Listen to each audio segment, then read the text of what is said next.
আমার নাম তনুজা বেগম। আমি তালডাংরার বাসিন্দা, বাঁকুড়া জেলার মধ্যে তালডাংরা গ্রামের তালডাংরা অঞ্চলের বাসিন্দা। এখানে আমি এই অঞ্চলেরই গৃহবধূ এবং পূর্বাশাপল্লী, উদয়নপল্লী এইসব এলাকাতে বৃষ্টিতে যখন প্রচুর বৃষ্টি হয় তখন পুরো বৃষ্টির জলে আমাদের পুরো এলাকাটা এতটাই ভর্তি হয়ে যায় যে মানুষের বাড়িতে বাড়িতে জল উঠে যায়। যাতায়াতের অসুবিধা হয়, তাদের ব্যবসাতে অসুবিধা হয়, তাদের নানা রকমের সমস্যা হয়, ঘরে জল ঢুকে যায়, এমনকি ঘরে তাদের কীট পতঙ্গ, সাপও ঢুকতে থাকে বাড়িতে। তার জন্য প্রচুর অসুবিধা হয়। আমি প্রশাসনকে জানাচ্ছি যাতে এই নিকাশ ব্যবস্থার জন্য যত তাড়াতাড়ি সম্ভব নিকাশ ব্যবস্থাটা করা হয়। আসুন শুনে নিই এলাকার মানুষ কি বলছেন।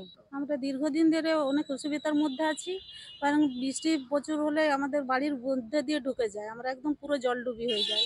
আমার প্রয়োজন হয়তো মনে হয় যে নৌকো দিলে পারাপার হতে ভালো হবে। এখানে বৃষ্টি হলে ড্রেনের নিকাশি ব্যবস্থা না থাকার জন্য এখানে আমাদের বাড়িতে জল জমে যায়, রাস্তাঘাটে জল জমে যায়। এই নিকাশি নালা ব্যবস্থা করার জন্য প্রশাসন কি বলছে সেটা একটু আমরা জেনে নিই। ভেতরের যে গ্রামাঞ্চলের ভেতরে বাজারের মধ্যে ড্রেন আছে, কিন্তু জলটা যে বেরিয়ে যাওয়ার আউটলেটটা সেটা কিন্তু ছিল না। সেটা এবার জেলা পরিষদ থেকে দুটো প্রান্তে দুদিকে যেটা জলটা বেরোনোর সেটার ড্রেন ধরা হয়েছে, সেচ নালাটা। যে ওটা হয়ে গেলে মানুষের বর্ষাতে বলুন বা ১২ মাসের যে মানুষের জল যে বয়ে যাওয়ার যে ব্যবস্থা নিকাশি নালার, সেটার কিন্তু সমস্যাটার সমাধান হবে।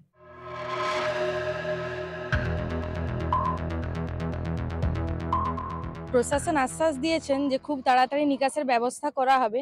বাঁকুড়া তালডাংরা থেকে ক্যামেরায় স্বরূপ গাঙ্গুলি, সাথে আমি তনুজা বেগম, রিপোর্টার দিদি, কলকাতা টিভি।